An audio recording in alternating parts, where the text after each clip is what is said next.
कहानी का पूरा आनंद लेने के लिए कहानी के पिछले भागों को सुनना ना भूलें। कहानी के पिछले भागों का लिंक आपको नीचे कमेंट बॉक्स और डिस्क्रिप्शन बॉक्स में मिलेगा।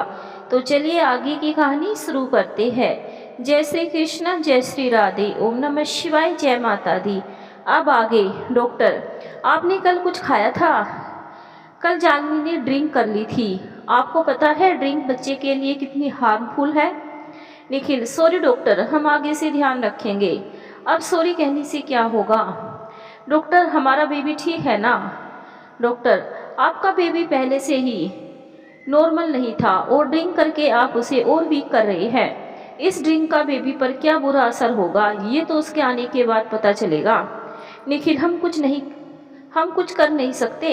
डॉक्टर, फिलहाल तो आप जानवी का पूरा ध्यान रखिए और दवा टाइम से दीजिए।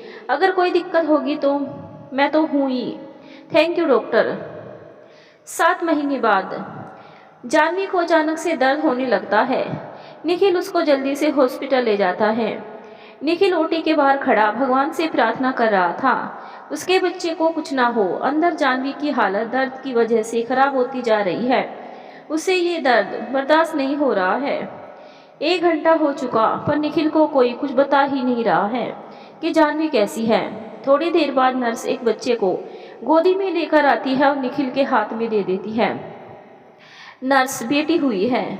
अपने बच्चे को पहली बार अपनी गोदी में लेने से जो खुशी मिलती है आज निखिल को महसूस हो रही थी। उसकी आंखों से आंसू निकल रहे हैं। सर, आपको डॉक्टर बुला रही है। निखिल डॉक्टर के केबिन में जाता है। आइए मिस्टर निखिल। डॉक्टर, जानवी ठीक है ना?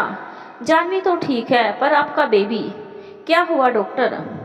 जानवी की डिलीवरी जल्दी करनी पड़ी जिसकी वजह से आपके बेबी का हार्ट बहुत वीक है। आपको इसका बहुत ध्यान रखना होगा। कोई खतरे की बात तो नहीं है? आप बच्चे का सही से ध्यान रखेंगे और टाइम से दवा देंगे तो कोई दिक्कत नहीं होगी। निखिल, हम ध्यान रखेंगे। क्या मैं जानवी से मिल सकता हूँ? हाँ, आप उनसे मिल सकते हैं। निखिल जानवी से मिलने जाता। उसे होश भी आ चुका था। निखिल बेबी को जानवी की गोद में दे देता है पर जानवी को वो खुशी महसूस नहीं होती जो निखिल को हुई थी। जानवी तुरंत बेबी को निखिल को वापस कर देती है ये कहकर कि वो बहुत थकी हुई है, उसे नींद आ रही है। जानवी के अंदर क्या चल रहा है ये निखिल अभी समझ नहीं पाया है। वो उससे बेबी को ले लेता है। अगले दिन शाम को डॉक्टर जानवी का चेकअप करके उसको डिस्चार्ज कर देते हैं पर उसको काफ़ी हिदायतें देते हैं। डॉक्टर, जानवी आपको 1 हफ्ते पूरी तरह बेड रेस्ट करना है। उसके बाद आप अपना काम कर सकती हैं और बेबी को तो आपको और भी ज़्यादा ध्यान रखना होगा क्योंकि वो बहुत वीक है। निखिल जानवी को लेकर अपने फ्लैट पहुंचता है। गुरप्रीत जानवी से फ़ोन पे बात कर रही है। जानवी, मम्मी आप आ जाइए ना, मैं कैसे संभालूंगी? गुरप्रीत, बेटा इनकी तबीयत खराब है इसीलिए नहीं आ पाऊंगी। मेरा भी तो बहुत मन है अपने बच्चे से मिलने का। अगले दिन निखिल पंडित जी को बुलाकर बेबी का नामकरण की पूजा रखवाता है। हवन होने के बाद चावल से भरी थाली में पंडित जी के कहने पर निखिल बच्चे का नाम लिखता है। आज से मेरी बेटी का नाम कशिश अग्रवाल होगा। निखिल ने अपने ऑफिस से 1 हफ्ते की लीव ले रखी थी। 1 हफ्ते तो जानवी को कोई दिक्कत नहीं हुई क्योंकि सारा दिन बेबी निखिल के पास रहता है और आज निखिल को ऑफिस जाना है तो जानवी को समझ नहीं आ रहा वो कैसे ध्यान रखेगी। निखिल के जाने से पहले जो भी दवा जिस टाइम कितनी देनी है सब जानवी को समझाकर ऑफिस चला जाता है। जानवी भी मैगजीन देखने लगती है। तभी बेबी रोने लगती है। जानवी उसे चुप करवाती है पर वो शांत होने का नाम ही नहीं ले रही है जिससे जानवी को गुस्सा आने लगता है। तभी निखिल की कॉल आती है। जानवी जल्दी से फ़ोन उठाती है। कशिश के रोने की आवाज़ सुनकर निखिल जानवी से कहता है शायद उसे भूख लगी है, उसकी दवा का टाइम हो गया है, दवा दे देना। जानवी जल्दी जल्दी में उसको दवा देती है फिर उसे दूध पिलाकर सुला देती है। जानवी, बहुत हो गया ये सब, मुझे अब सिर्फ अपने सपने के बारे में सोचना है। शाम को निखिल फ्लैट में जाकर कशिश के साथ खेलता है पर आज कशिश के मुंह से कुछ भी नहीं निकलता है। निखिल, जानवी कशिश को क्या हुआ है, आज ये एकदम शांत क्यों है? पता नहीं, पर जो भी है अच्छा है, शांत तो है।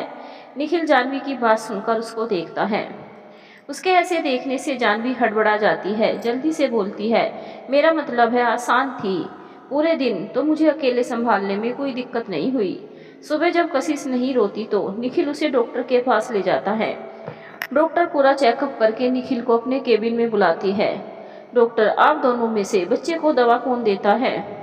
रोज मैं देता हूँ, पर कल जानवी ने दी थी। डॉक्टर, आपको जब पता नहीं है कौन सी दवा कितनी देनी है तो आपने दवा क्यों दी?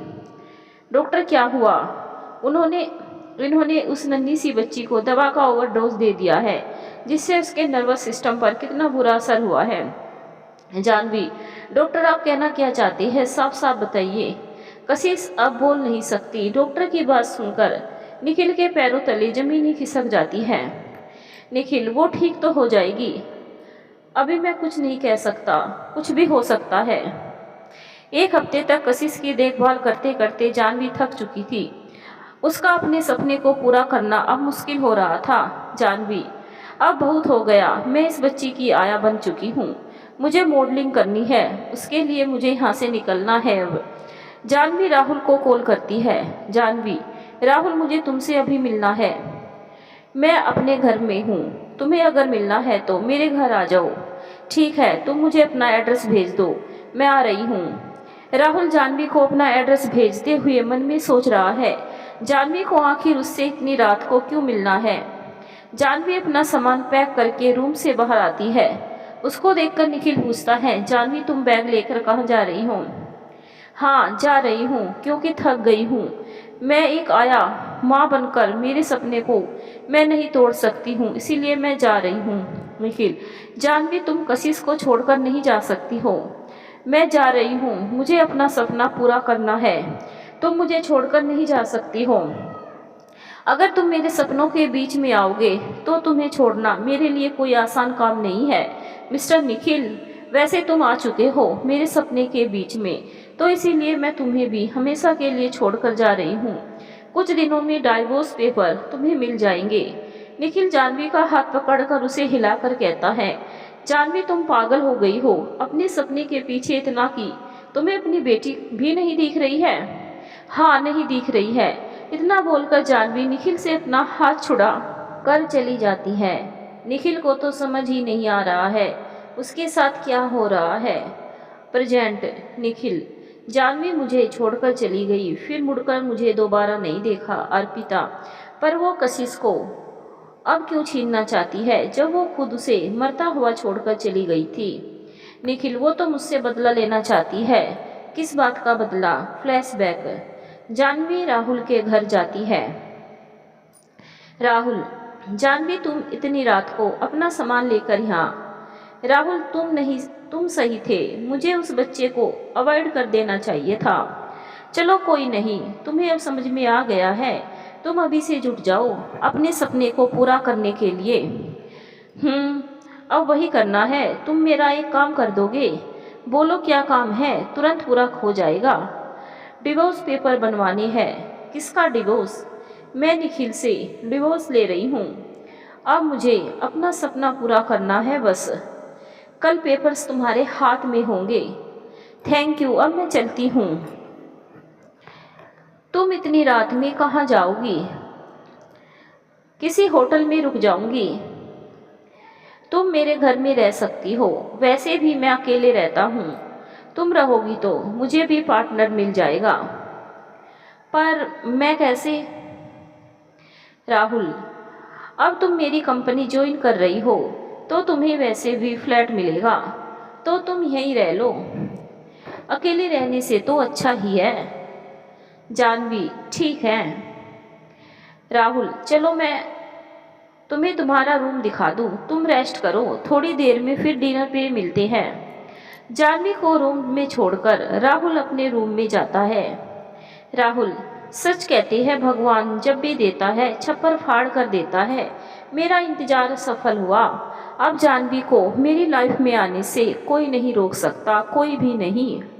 अगले दिन जानवी डिवोर्स पेपर लेकर राहुल के साथ निखिल के फ्लैट पर जाती है। निखिल, अब तुम यहाँ क्या कर रही हो? जानवी डिवोर्स पेपर्स आगे करते हुए कहती है, तुम इन डिवोर्स पेपर पर साइन करो और मुझे इस रिश्ते से आज़ाद करो। आज़ादी चाहिए तुम्हें इस रिश्ते से? हाँ, चाहिए आज़ादी। निखिल उसके हाथ से डिवोर्स पेपर्स लेकर साइन कर देता है। दोबारा अपनी शक्ल मत दिखाना, नफरत हो गई है इस शक्ल से। मुझे भी कोई शौक नहीं है तुम्हें अपना चेहरा दिखाने का। इतना बोलकर जानवी राहुल के साथ चली जाती है। निखिल भी अपनी दिल्ली की कंपनी से अपना ट्रांसफ़र अमृतसर में करवा लेता है। 1 साल बाद आज जानवी की गिनती बेस्ट मॉडल में होती है। राहुल की वजह से जानवी को ये मुकाम हासिल हुआ। राहुल, जानवी चलो जल्दी वरना अवार्ड शो स्टार्ट हो जाएगा। जानवी जल्दी जल्दी नीचे आती है। चलो। राहुल, आज तुम बहुत अच्छी लग रही हो। Thank you. अवार्ड शो के बाद तुमसे कुछ ज़रूरी बात करनी है। होस्ट, आपको जिस पल का इंतज़ार था वो आ गया है। तो इस साल की बेस्ट मॉडल है। क्या लगता है आप लोगों को कौन है? सभी लोग जानवी जानवी चिल्ला रहे हैं। अपना नाम सुनकर जानवी को बहुत अच्छा लग रहा है। होस्ट, इस साल की बेस्ट मॉडल है जानवी। जानवी अपना नाम सुनते ही राहुल के गले लग जाती है। उसके इस तरह गले लगने से राहुल को बहुत अच्छा लगता है। जानवी अवार्ड लेकर फोटोज खिंचवाकर राहुल के पास आती है। चलिए, कॉफ़ी टाइम हो गया है। हाँ चलो। घर आकर राहुल जानवी की आंखों पे पट्टी बांधकर अपने साथ अपने रूम में ले जाता है। जानवी, राहुल हम कहाँ जा रहे हैं? हम पहुँच गए, मैं तुम्हारी पट्टी खोलता हूँ। राहुल जानवी की आंखों की पट्टी खोलता है। जानवी जब रूम का नज़ारा देखती है तो वो राहुल को देखती है। जानवी, राहुल तुम्हारे रूम में मेरी फ़ोटोज़ क्या कर रही है? तुम मुझसे पूछती थी ना कि मैं तुम्हें अपने रूम में क्यों नहीं आने देता। वो इसीलिए क्योंकि मेरे रूम में तुम्हारी फ़ोटो बहुत पहले से लगी थी। मुझे लगा तुम देख लोगी तो पता नहीं कैसे रिएक्ट करोगी। पर यह फ़ोटो क्यों लगाई है तुमने? Rahul, Janvi I love you. जब तुम्हें देखा था तभी तुमसे प्यार हो गया था। जानवी, तुम कुछ जवाब तो दो। राहुल, तुमने मेरे लिए आज तक कितना कुछ किया है। अगर तुम ना होते तो शायद आज ये जानवी भी ना होती। Rahul, I love you too. Rahul, Janvi, मैं अपने आगे की ज़िंदगी तुम्हारे साथ खुशी खुशी बिताना चाहता हूँ। जानवी, क्या तुम मुझसे शादी करोगी? यस। अगले दिन पूरे न्यूज़पेपर और सभी जगह बस राहुल और जानवी की शादी की बातें हो रही है। अमृतसर में निखिल ने अपना बिजनेस अपनी मेहनत से इतने आगे बढ़ा दिया है। उसकी कंपनी अब नंबर 1 पर बनी हुई है। निखिल, मिस्टर राज कोठारी, मुझे यह डील मंजूर है पर मेरी एक शर्त है।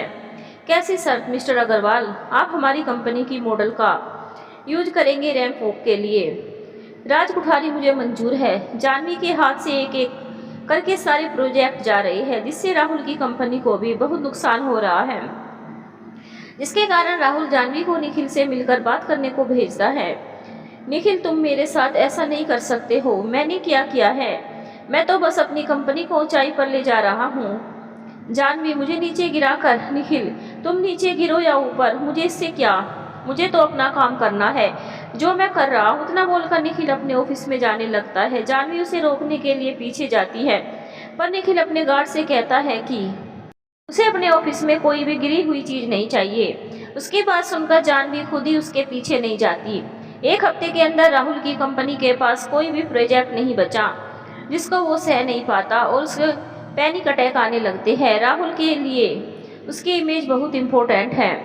जानवी घर पहुंचती है तो राहुल को ज़मीन पे पड़ा देखकर जल्दी से उसके पास जाती है। जानवी, राहुल उठो। राहुल, जब वो कोई रिस्पॉन्स नहीं देता तो जानवी उसकी हार्ट बीट चेक करती है। उसे राहुल की हार्ट बीट सुनाई नहीं देती तो वो राहुल का नाम ले रही थी बार बार। अगले दिन सब जगह ये बात फैल गई कि राइजिंग स्टार कंपनी के मालिक मिस्टर राहुल सक्सेना की पैनिक अटैक आने से मौत हो गई है। जानवी, निखिल, ये सब तुम्हारी वजह से हुआ है। मैं तुम्हें छोड़ूंगी नहीं। पहले मुझे अपनी कंपनी को उसके पहले वाले मुकाम पे लाना है, फिर तुम्हें तुम्हारी जगह दिखानी है। प्रेजेंट, राहुल की डेथ के बाद मैंने भी कंपनी छोड़ दी और दोबारा दिल्ली आकर अपनी खुद की कंपनी खोली। मैंने इसी तरह करके जानवी के बहुत से प्रोजेक्ट छीन लिए। पिछले 1 साल में उसने बहुत ऊंचाई को छुआ, उसे तुरंत नीचे गिरा दिया। उस दिन जानवी से मेरी आखिरी मुलाकात थी। उसके बाद अब वो मिली है। अर्पिता, मुझे समझ नहीं आ रहा है वो तुमसे किस बात का बदला लेना चाहती है। मैंने उसका मॉडलिंग करियर बर्बाद कर दिया, शायद इस बात का। उसके मन में क्या चल रहा है ये तो मैं नहीं जानता। अर्पिता टाइम देखती है तो सुबह की 6 बज रही है। अर्पिता, अभी टाइम है, मैं जा रही हूँ 1 घंटे की नींद लेने। तुमने पूरी रात खराब कर दी मेरी। अपनी उस जानवी की कहानी बताने में इतना बोलकर वो चली जाती हैं। अर्पिता की बात सुनकर निखिल का तो मुंह खुला का खुला रह जाता है। क्या लड़की है यार, ये कुछ जानना था इसको, पर कैसे मेरे ऊपर सब डालकर चली गई। निखिल रूम में जाकर फ्रेश होकर तैयार होता है और जानवी को उठाता है। जानवी उठो, 7 बज गए। जानवी उठती है, जल्दी से तैयार हो जाती है और कशिश को भी तैयार करके नीचे लाती है। नीचे गुरप्रीत आरती की थाली लेकर उन्हें आरती देती है और निखिल अर्पिता को दही चीनी खिलाती है। गुरप्रीत, चिंता मत करो बच्चों, रब सब ठीक कर देगा। माँ, सब ठीक होना ही होगा। चले, अब 9 बज गया है। सभी लोग कोर्ट के लिए निकल जाते हैं। कोर्ट में अर्पिता जानवी को देखकर उसके पास जाती हैं। अर्पिता, ओ मेकअप की दुकान, आज मेकअप थोप कर नहीं आई तो आज तुम। उसकी बात सुनकर सभी लोग हंसने लगते हैं। सिमरन, यार भाभी मस्त है। अर्पिता, तुम जो ये आज बेचारी लुक लेकर आई हो ना, उससे कुछ नहीं होने वाला। जानवी अर्पिता को इग्नोर करके निखिल के पास जाती है। उसका हाथ पकड़कर अर्पिता के सामने लाते हुए कहती है, अपनी वाइफ को समझा दो, मुझसे ज़्यादा उलझे नहीं। अर्पिता जानवी का हाथ पकड़कर उसे निखिल से दूर करती है। फिर कहती है, छिपकली क्यों बन रही हो? मेकअप की दुकान नाम पसंद नहीं क्या? अगर नहीं पसंद है तो दूसरा भी नाम है, सफ़ेद पुट्टी। क्यों इतना मेकअप लगाकर तुम वही बन जाती हो? विकास, जो अपनी हंसी इतनी देर से रोके हुए था, वो जोर से हंसने लगता है। ये नाम सुनकर हंसी तो निखिल को भी आ रही थी, पर वो अपनी हंसी रोके हुए था। जानवी, तुम ज़्यादा बोल रही हो ना रे छिपकली, मैंने ज़्यादा कहाँ बोला। जानवी बिना कुछ बोले वहाँ से चली जाती है। उसके जाते ही निखिल तेजी से हंसने लगता है। उसको हंसता देखकर सब उसे देखने लगते हैं। निखिल, आप सब मुझे ऐसे क्यों देख रहे हो? मुझे तो सफ़ेद पुट्टी नाम सोचकर हंसी आ रही है। भाभी, क्या नाम रखा है? सच में एकदम मस्त। मिस्टर खन्ना, सर अंदर चले, टाइम हो गया है। सभी लोग अंदर जाकर अपनी जगह में बैठ जाते हैं। तभी विकास के बगल में एक बुरखे पहने हुए एक औरत आकर बैठ जाती है। जज साहिबा, जानवी आप कशिश की कस्टडी क्यों चाहती है?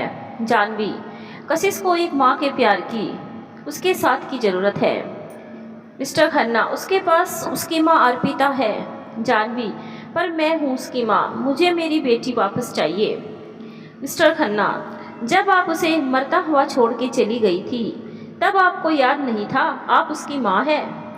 जानवी, मुझसे गलती हो गई, मैं मानती हूँ, अंधी हो गई थी अपने सपनों के पीछे। जानवी रोते हुए कहती है, जज साहिबा मुझे मेरी बेटी चाहिए, मैं नहीं रह सकती उसके बिना। मिस्टर कौशिक, जानवी का लॉयर, अगर मेरी क्लाइंट्स मिस जानवी कशिश को छोड़कर गई थी तो निखिल जी की वजह से भी कशिश की जान जा सकती थी। जज साहिबा, कौशिक जी आप कहना क्या चाहते हैं, साफ साफ कहिए। मिस्टर कौशिक, कुछ दिनों पहले कशिश का एक ट्रक से एक्सीडेंट होने वाला था जो निखिल जी की लापरवाही से। मिस्टर खन्ना, एक्सीडेंट हुआ नहीं है, उसकी मां अर्पिता अग्रवाल ने उसे बचा लिया है। मिस्टर कौशिक, अगर उस बच्ची के साथ वो हादसा हो जाता तो?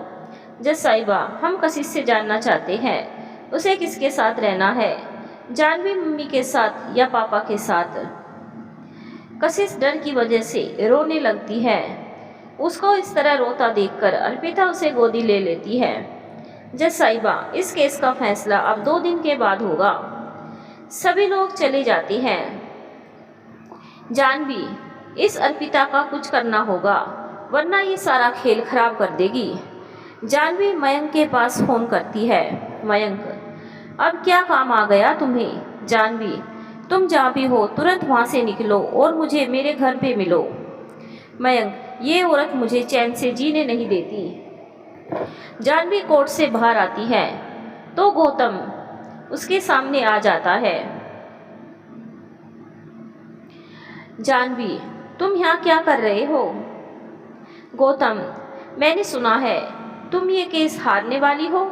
जानवी, तुमने गलत सुना है। इतना कहकर जानवी जाने लगती है।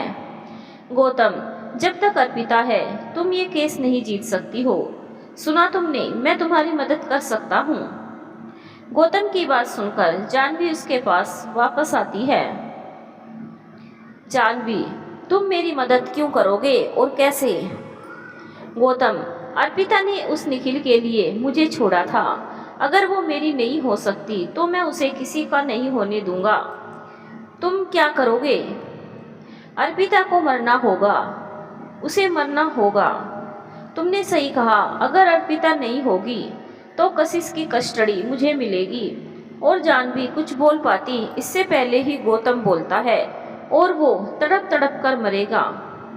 जाह्नवी, तुम चलो मेरे साथ। जाह्नवी उसे अपने घर ले जाती है। वहाँ मयंक को देखकर गौतम हैरान हो जाता है। गौतम, तू यहाँ क्या कर रहा है? जाह्नवी, अरे ये भी अर्पिता से नफरत करता है। उसकी वजह से इसके डैड इससे गुस्सा हो गए थे। तुम लोग क्या करने वाले हो? जान से मारना है? किसको? अर्पिता को। मयंक, नहीं, तुम लोग उसे मार नहीं सकते हो। क्यों नहीं मार सकते? मयंक, अर्पिता को कुछ होगा तो मैं निखिल को बता दूंगा तुम लोगों ने क्या किया है। फिर वो क्या करेगा तुम लोग खुद ही सोच लो। तू बताने लायक बचेगा ही नहीं। इतना बोलकर जाह्नवी उसके सिर पर पास रखा हुआ फ्लावर पॉट मारती है, जिससे मयंक बेहोश हो जाता है। जाह्नवी रस्सी लाकर उसे कुर्सी पे बांध देती है। गौतम, तुमने सोचा क्या करना है? जाह्नवी, बिल्कुल वैसा ही करेंगे जैसा कशिश के साथ किया था, पर वो बच गई। गौतम, मैं समझा नहीं, तुम किस चीज की बात कर रही हो? जाह्नवी, अर्पिता की मौत मौत नहीं, एक्सीडेंट लगनी चाहिए। बस मुझे ये पता चल जाए वो कब घर से बाहर है। गौतम, उसकी चिंता तुम मत करो, मेरा एक आदमी उसके घर में है, वो हमें बता देगा वो कब घर से बाहर है। फिर ठीक है। सबको घर छोड़कर निखिल ऑफिस के लिए निकल जाता है। जब शाम को वो आता है तो अर्पिता तुरंत उसके पास आती है। निखिल, क्या हुआ? अर्पिता, आइसक्रीम खानी है। निखिल, तो फ्रिज में होगी, ले लो जाकर। अर्पिता, नहीं है तो बाद में खा लेना। नहीं, मुझे अभी चाहिए। गुरप्रीत, उसका मन है तो उसे ले जा आइसक्रीम पार्लर। निखिल, माँ मैं थक गया हूँ, मुझे नहीं जाना है। गुरप्रीत, तू जा रहा है कि नहीं? वरना। निखिल, जा रहा हूँ, चलो। गौतम, कशिश, अर्पिता और निखिल तीनों निकल चुके हैं, पर वे लोग आइसक्रीम पार्लर जाती है। जाह्नवी, चलो हम भी चलते हैं। फिर आइसक्रीम पार्लर पहुंचकर अंदर जा रहे होते हैं, तभी अर्पिता का फोन बजने लगता है। अर्पिता, निखिल, कशिश को लेकर अंदर चलिए, मैं बस 2 मिनट में आती हूँ। निखिल कशिश को लेकर रोड क्रॉस करके अंदर चला जाता है। जब अर्पिता नहीं आती तो कशिश उसे लेने के लिए बाहर आती है। अर्पिता फोन पर बात करते हुए रोड क्रॉस कर रही, तभी कशिश देखती है एक ट्रक अर्पिता की तरफ तेजी से आ रहा है। वो भागती हुई अर्पिता के पास आने के लिए वो बार बार बोलने की कोशिश कर रही थी, पर उसकी आवाज़ नहीं निकलती। निखिल कशिश को देखने के लिए आया था। वो सामने का नज़ारा देखकर जल्दी से अर्पिता की तरफ भागता है, पर उससे पहले वो ट्रक अर्पिता को टक्कर मारकर चला जाता है। अर्पिता को खून से लथपथ बेहोश देखकर कशिश तेजी से चिल्लाती है, मम्मा। निखिल का ध्यान पूरा अर्पिता पर था, तो उसने कशिश की आवाज़ नहीं सुनी। निखिल अर्पिता को हॉस्पिटल लेकर जाता है। डॉक्टर जल्दी से अर्पिता को ओटी में ले जाते हैं। गुरप्रीत, अभी तक ये लोग क्यों नहीं आए? कितना टाइम हो गया है? सिमरन, फ़ोन करके पूछ लो। गुरप्रीत निखिल को फ़ोन मिलाती है। निखिल फ़ोन उठाता है पर कुछ बोलता नहीं। गुरप्रीत, निखिल, निखिल, तुम सुन रहे हो ना? निखिल,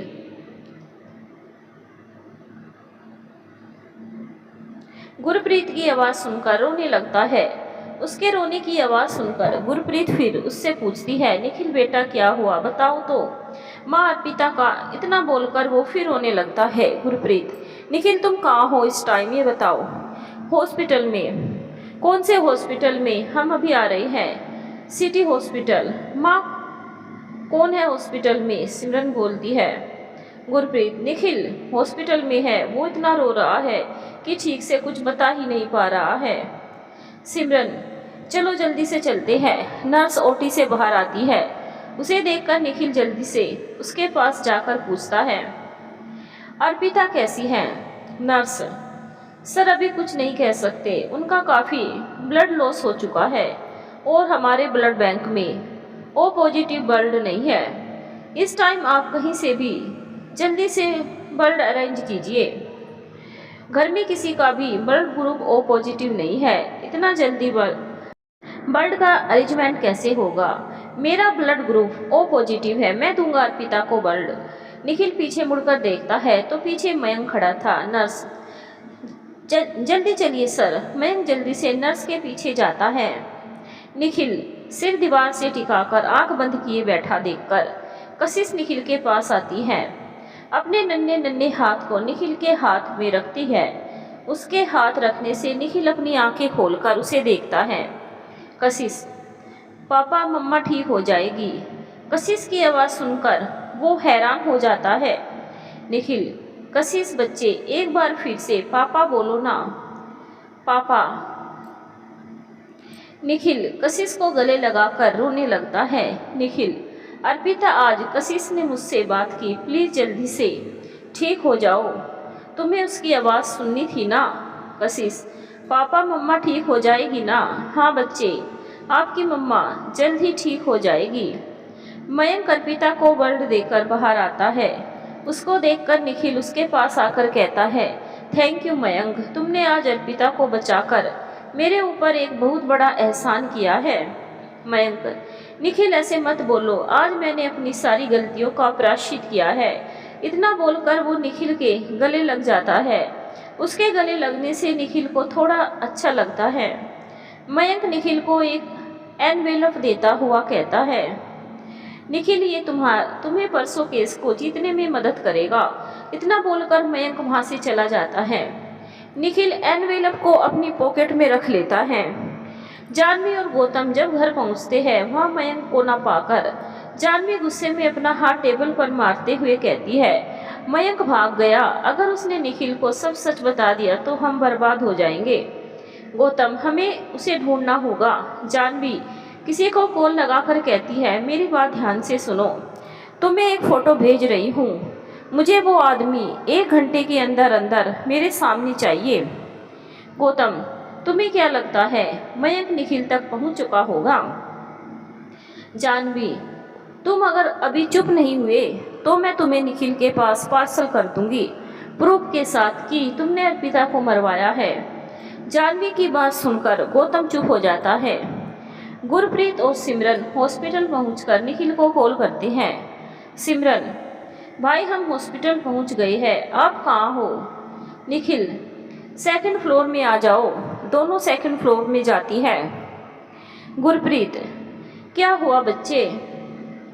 निखिल सारी बातें बताता है, जिसे सुनकर गुरप्रीत वाहिगुरु से प्रार्थना करती है अर्पिता की सलामती के लिए।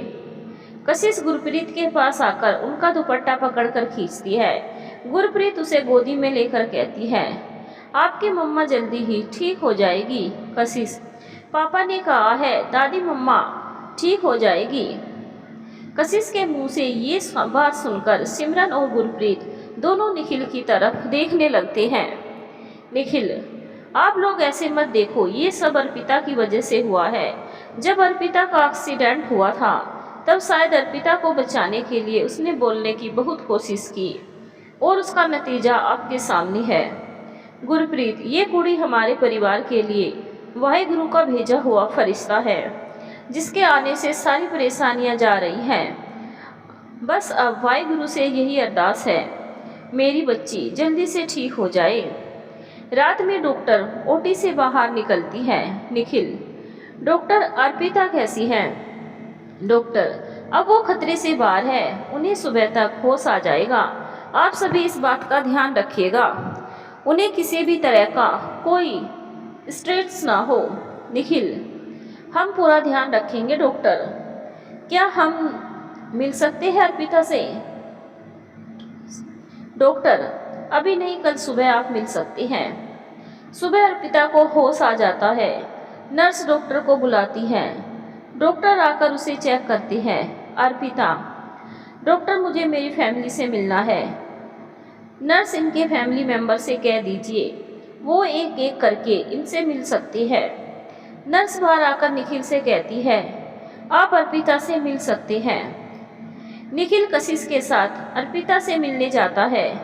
कशिश अर्पिता के पास जाकर उसका हाथ पकड़कर मम्मा बोलती है। उसके मुंह से मम्मा सुनकर अर्पिता निखिल की तरफ देखती है। निखिल अर्पिता के पास बैठकर कहता है, मुझे क्यों देख रही हो? ये सब तुम्हारी वजह से। वो झुककर अर्पिता के माथे पे किस करके पूछता है, तुम ठीक हो ना? कहीं दर्द तो नहीं हो रहा है? अर्पिता बस अपनी गर्दन ना में हिलाती है। सभी लोग अर्पिता से मिलते हैं। गुरप्रीत, निखिल बेटा तुम घर जाओ, फ्रेश होकर आ जाना, तब तक मैं और सिमरन है अर्पिता के साथ। निखिल अपने आप को देखता है। उसके कपड़ों में खून लगा हुआ था। निखिल, कोई दिक्कत हो तो मुझे तुरंत फ़ोन कर दीजिएगा। निखिल घर आकर सीधा वॉशरूम में फ्रेश होने जाता है। तभी उसे वो एनवेलप मिलता है। निखिल, इसको तो मैं भूल ही गया था, पहले फ्रेश हो जाऊं फिर देखता हूँ। निखिल फ्रेश होकर आता है, फिर उस एनवेलप को खोलकर देखता है। उसमें एक लेटर, कुछ फोटोज और एक सीडी थी। निखिल लेटर और फोटोज को देखकर उसका चेहरा गुस्से से भर जाता है। वो लैपटॉप से सीडी को प्ले करता है। उस सीडी को देखकर वो तुरंत मिस्टर खन्ना को फ़ोन करता है और उन्हें कुछ समझाता है। निखिल, आप समझ गए मिस्टर खन्ना? मिस्टर खन्ना, जी सर, आपने जैसा कहा है वैसा ही होगा। जानवी, मैंने तुम्हें 1 घंटे में उसे ढूंढने को कहा था। उधर से आवाज़ आती है, सॉरी मैडम, वो आदमी पता नहीं कहाँ छुप कर बैठा है, इतना ढूंढा पर मिला नहीं। जानवी, तुम लोग किसी काम के नहीं हो। दोपहर में निखिल हॉस्पिटल पहुंचता है। इस टाइम अर्पिता सो रही थी। निखिल उसको सबको घर भेज देता है और खुद अर्पिता के पास बैठ जाता है। शाम को जब अर्पिता उठती है तो निखिल को अपने पास देखकर वो उसे कशिश के बारे में पूछती है। निखिल, मेरे बारे में भी पूछ लो, तुमने कल मेरी जान ही निकाल दी थी। तुम्हें खून में लथपथ देखकर मुझे एक पल को डर लगने लगा था, कहीं तुम मुझे छोड़कर ना चली जाओ। निखिल की आंखों से आंसू लगातार निकल रहे थे। अर्पिता उसे अपने पास आने का इशारा करती है। निखिल उसके पास झुकता है तो अर्पिता उसके आंसू पोंछते हुए कहती है, कहीं गई तो नहीं ना? और इतनी आसानी से तुम्हारा पीछा नहीं छोड़ने वाली, समझे? अभी तुम्हें झेलना पड़ेगा मुझे। उसकी बात सुनकर निखिल को हंसी आने लगती है। निखिल, तुम्हें तो मैं पूरी ज़िंदगी झेलने को तैयार हूँ। अगले दिन कोर्ट में सभी लोग अपनी जगह पर बैठ जाती है। तभी एक बुर्का पहने हुए औरत निखिल के बगल में आकर बैठ जाती है। निखिल उसको देखकर साइड में खिसक जाता है। वो औरत उसकी तरफ खिसक जाती है। निखिल फिर थोड़ा और खिसक जाता है। निखिल, आप दूर रहिए, बार बार पास क्यों आ रही है? औरत, परसों तो तुम गले लगा रहे थे, अब कह रहे हो पास क्यों आ रही हूँ? उसकी आवाज़ सुनकर निखिल कहता है, मयंक, तुम बुरखे में यहाँ क्या कर रहे हो? मयंक, मुझे जानवी का चेहरा देखना है जब वो जेल जाएगी। जज साहिबा, आप में से किसी भी पक्ष को कुछ कहना है? मिस्टर खन्ना, मुझे कुछ दिखाना है। जज साहिबा, इजाज़त है? मिस्टर खन्ना अपने लैपटॉप में वीडियो प्ले करते हैं। गौतम, तुमने सोचा क्या करना है? जानवी, बिल्कुल वैसा ही करेंगे जैसा कशिश के साथ किया था, पर वो बच गई थी। तुम किस चीज़ की बात कर रही हो? मैं समझा नहीं। जानवी, अर्पिता की मौत नहीं, एक्सीडेंट लगनी चाहिए। बस मुझे ये पता चल जाए कि वो कब घर से बाहर है। गौतम, तुम उसकी चिंता मत करो, मेरा एक आदमी उसके घर में है, वो हमें बता देगा अर्पिता कब घर से बाहर है। फिर ठीक है। उस वीडियो को देखकर जानवी के चेहरे का रंग उड़ जाता है। वो जल्दी से बोलती है, जज साहिबा, ये सब झूठ है, मुझे फंसा रहे हैं लोग। मिस्टर खन्ना, ये वीडियो आपको झूठ लग रहा है तो मैं यहाँ उस ट्रक ड्राइवर को बुलाना चाहूँगा जिसने ये एक्सीडेंट किया है। जज साहिबा, इजाज़त है? मिस्टर खन्ना ट्रक ड्राइवर को बुलाती है। मैं बहुत गरीब आदमी हूँ, मुझे जानवी मैडम ने पैसों का लालच देकर ये काम करवाया था। मैडम, मुझसे गलती हो गई, माफ़ कर दीजिएगा। मिस्टर खन्ना, जज साहिबा, हमने गौतम को भी पकड़ लिया है। उसने पुलिस कस्टडी में सब कबूल भी लिया है। उसका कहना है जानवी उसके साथ मिली हुई है। जज साहिबा, सभी सबूतों के हिसाब से जानवी को उम्र कैद की सज़ा सुनाई जाती है और कशिश की कस्टडी मिस्टर निखिल के पास ही रहेगी। निखिल, थैंक यू मयंक, तुमने मेरी बहुत मदद की है। अगर तुम ना होते तो शायद मैं कभी जानवी को उसके किए की सज़ा नहीं दिला पाता। मयंक, तुम थैंक यू कह रहे हो, तुमने तो मुझे बचाया है। चलो ये सब छोड़कर नई शुरुआत करते हैं। हाँ, आज से हम दोस्त हैं। बिल्कुल। निखिल मयंक के गले मिलता है। निखिल, अब मैं चलता हूँ, घर में सबको गुड न्यूज़ देनी है और आज अर्पिता को भी डिस्चार्ज मिल जाएगा। मयंक, वाह, अर्पिता तुम्हारा इंतजार कर रही होगी। निखिल, तुम चिंता मत करो, तुम्हें अर्पिता जैसे नहीं पर अच्छी लड़की मिलेगी, क्योंकि अर्पिता तो एक सिंगल पीस है जो मेरे पास है। ये तो तुमने सही कहा, वो सिंगल पीस है। निखिल, मैं चलता हूँ, बाय। निखिल कोर्ट से सीधे हॉस्पिटल पहुँचता है। सब उसका इंतजार कर रहे थे। निखिल, जानवी और गौतम दोनों को उम्र कैद की सज़ा हुई है। वो सब सारी ज़िंदगी जेल में चक्की पीसेंगे। गुरप्रीत, ये तो बहुत अच्छा हुआ। सिमरन, चलो हम घर चलते हैं। भाई, आप भाभी को अपने साथ ले आइएगा। निखिल, ठीक है, आप लोग निकलिए घर के लिए, मैं अर्पिता को लेकर आता हूँ। सबके जाने के बाद अर्पिता निखिल से पूछती है, अर्पिता, कशिश और मुझे मारने की कोशिश तो उसने की, पर मुझे समझ में नहीं आ रहा वो मेरे घर में कैसे आ गई, वो फोटोज लेने के लिए। निखिल, इसमें मयंक ने उसकी मदद की थी। उसने तुम्हारे डोर की डुप्लीकेट चाबी बनवाकर जानवी को दी थी। अर्पिता, मैं तो खुश हूँ कि उसने ऐसा किया, वरना मुझे सारी जिंदगी उस दुष्ट इंसान के साथ रहना पड़ता।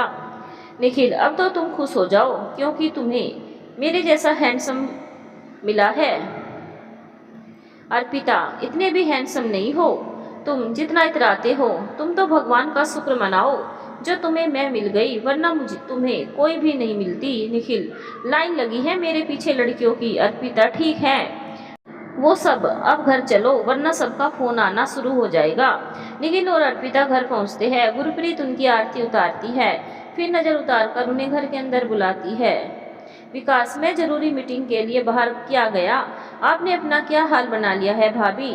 अब आप आ गई हैं ना, मैं ठीक हो जाऊंगी। विकास अर्पिता के कान में आकर बोलता है, जल्दी से ठीक हो जाइए, फिर भाई का बैंड बजाएंगे।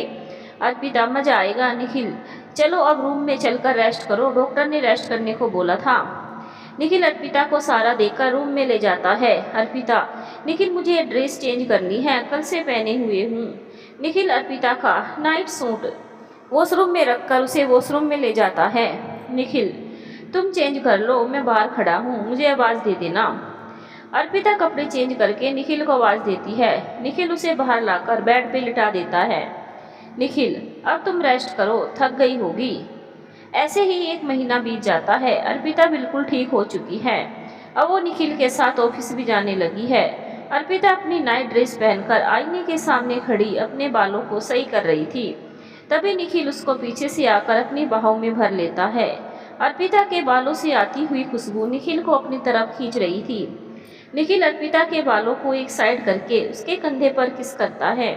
उसके ऐसा करने से अर्पिता की हल्की सी सिसकी निकल जाती है।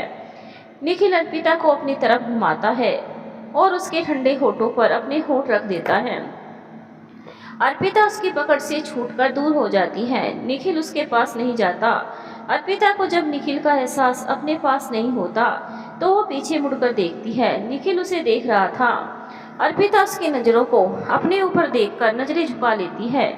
निखिल उसके पास आकर उसे गोद में उठाता है। अर्पिता उसके गले के चारों ओर अपनी भाव का घेरा बना लेती है। निखिल उसे बेड पे लिटाकर उसके ऊपर झुकता है, उसके गले पे किस करता है। जैसे जैसे रात गहरा रही थी वैसे वैसे उनका प्यार भी बढ़ रहा था।